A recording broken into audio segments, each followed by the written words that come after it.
তো?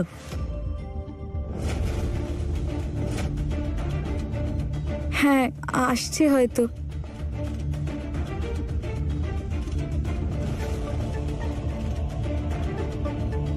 আচ্ছা, ওগুলো নিয়ে আমি তোর মাকে যেতে দেব না, আমি যাব মা। হে কানাই, মামা যেন মাকে এখানে না আসার জন্য রাজি করাতে পারে। মার এখানে আসা ঠিক হবে না। মা ঠাকুরন, ফুল বৌমনির বাড়ি থেকে একজন মহিলা এসেছেন সঙ্গে কিছু নিয়ে।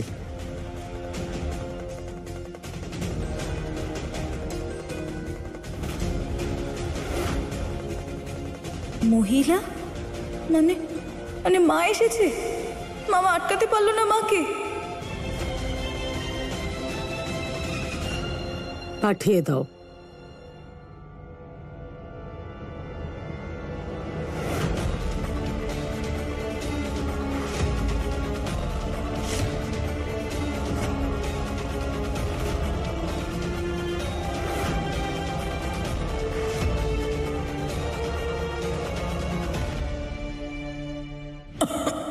আরে তুই কেন জেদ করছিস নির্মলা? তোকে আমি বারণ করেছি যে ফুলমা শ্বশুর বাড়ি তুই যাবি না মানে যাবি না। যা গিয়ে বিশ্রাম কর। বিয়ের পরে এটা ওর প্রথম ব্রত, আমি যাব। আরে আমি জানি যে ফুলমার এটা প্রথম ব্রত, কিন্তু নিজের কথা তো ভাব। তোর এই অবস্থা নিয়ে তুই যদি ওখানে যাস আর রাস্তাতে যদি কিছু একটা হয়ে যায়, তাহলে আমি ফুলমাকে কি উত্তর দেব? আর এমনিতেও ফুলমা আমাকে ফোন করে বলেছে যে মামা আমার মাকে তুমি খেয়াল রেখো, আর ডাক্তার যা যা বলেছে সেটাই করতে। ঠিক আছে, ফুলির শ্বশুর বাড়িতে আমি যাব। আরে ও পরে দেখা করবে তোর সঙ্গে। আচ্ছা, আমি গিয়ে দিয়ে আসছি।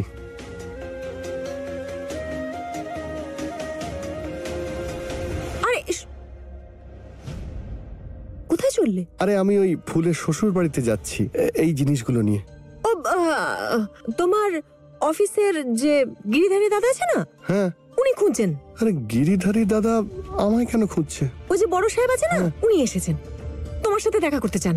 কিন্তু আমাকে এখন তো এগুলো নিয়ে ফুলের শ্বশুর বাড়িতে যেতে হবে। পরে দেখা করবো। হ্যাঁ, আরে সাহেব রোজ রোজ আসবে নাকি? হ্যাঁ, গিয়ে ওনার সাথে দেখা করো, চাকরি বাকরির ব্যাপার। আর রইল বাকি ফুলদের ওখানে যাওয়ার কথা, ওরা কি পালিয়ে যাচ্ছে নাকি? আমি তাহলে ওদের সঙ্গে দেখা করে আসছি, তারপরে ওখানে যাব। তুমি এগুলো রেখে দাও। হ্যাঁ হ্যাঁ হ্যাঁ, তুমি তো আমায় ওখানে যেতে দেবে না, কিন্তু আমি দেখতে চাই বড় লোকেরা কেমন করে থাকে। আজ এই রামভক্ত ফুলের শ্বশুর বাড়ির লোকেদের দেখাবে বাঁদরের নাচন কাকে বলে।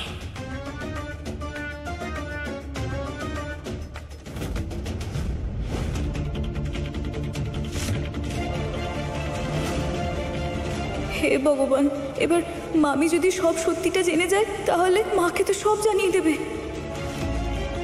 মা, আমার তো এখন মনে হচ্ছে যদি আমি তোমার বদলে পিসির মেয়ে হতাম কি ভালো হতো। তাহলে তো আজ এই বাড়িতে আমি মহারানীর মতো আরামে থাকতাম। বন্ধ কর নিজের মুখটা।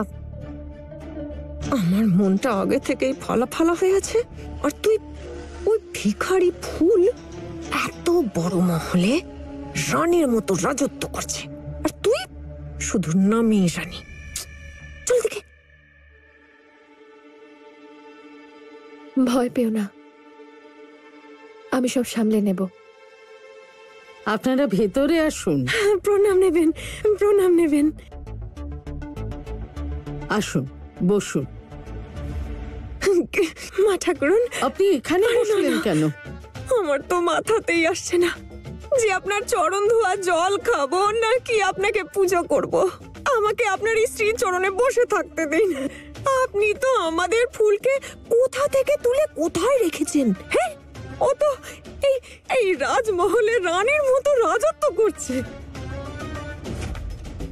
ফুল বৌমা আপনার ভাগ্নি হওয়ার সাথে সাথে আমাদের বাড়ির বৌমাও, আর ও সেই সম্মান, সেই অধিকার পেয়েছে, আর ভবিষ্যতেও পাবে, যেটা এই পরিবারের বৌমারা পেয়ে থাকে।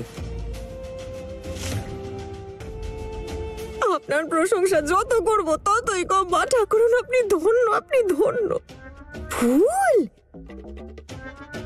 ফুল আমার সোনা, জানিস তুই আমার মনে জ্বালা ধরে আছে, মানে তোকে নিয়ে চিন্তা করে এত বড় মহলে তোকে রাজত্ব করতে দেখে সেই জ্বালা একেবারে ছুড়িয়ে গেছে। ও সোনা মা, তুই কেমন আছিস মা? জয়তী, মামি আর রানীর খুব ভালোভাবে আপ্যায়ন করো।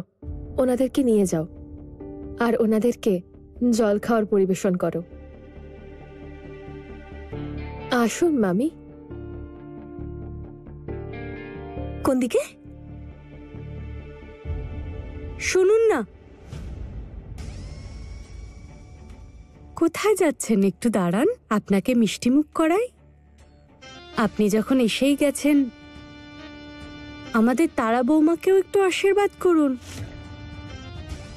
দেখুন না, আপনাদের ফুলের মতো আমাদের তারা বৌমাও কি সুন্দর মিষ্টি মেহেন্দি পড়েছে শোভন বাবার নামে। খুব সুন্দর হয়েছে।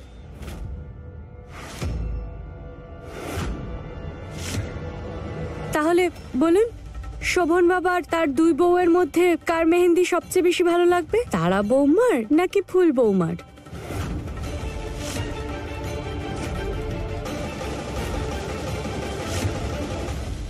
এটা তো আমি আগে থেকেই জানতাম, কিন্তু এখানে কেউ জানে না যেটা আমি আগে থেকেই জানি।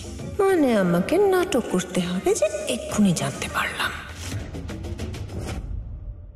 কি বলছেন আপনি?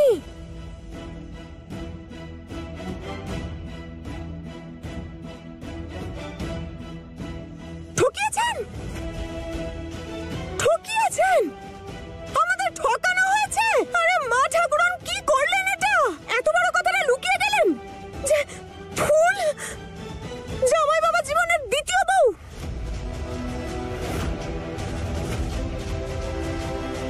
বেয়ান,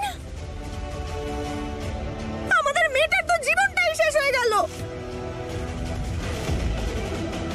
ফুল ফুল ফুল, এবার কি হবে বলতো? হ্যাঁ, এরা তোর জীবনটা শেষ করে দিল তো। ফুল রে, অসাধারণ অভিনেত্রী এই মহিলা। সব সত্যিটা জানার পরেও কি নাটক করছে দেখুন। যা করার করে নিতে দিন ওনাকে। ওনার এই নাটকে আমাদের কিচ্ছু যায় আসে না। তাছাড়া উনি আমাদের কিছুই করতে পারবেন না। আরে আপনাকে, আপনাদের কখনো ক্ষমা করব না আমরা। হ্যাঁ,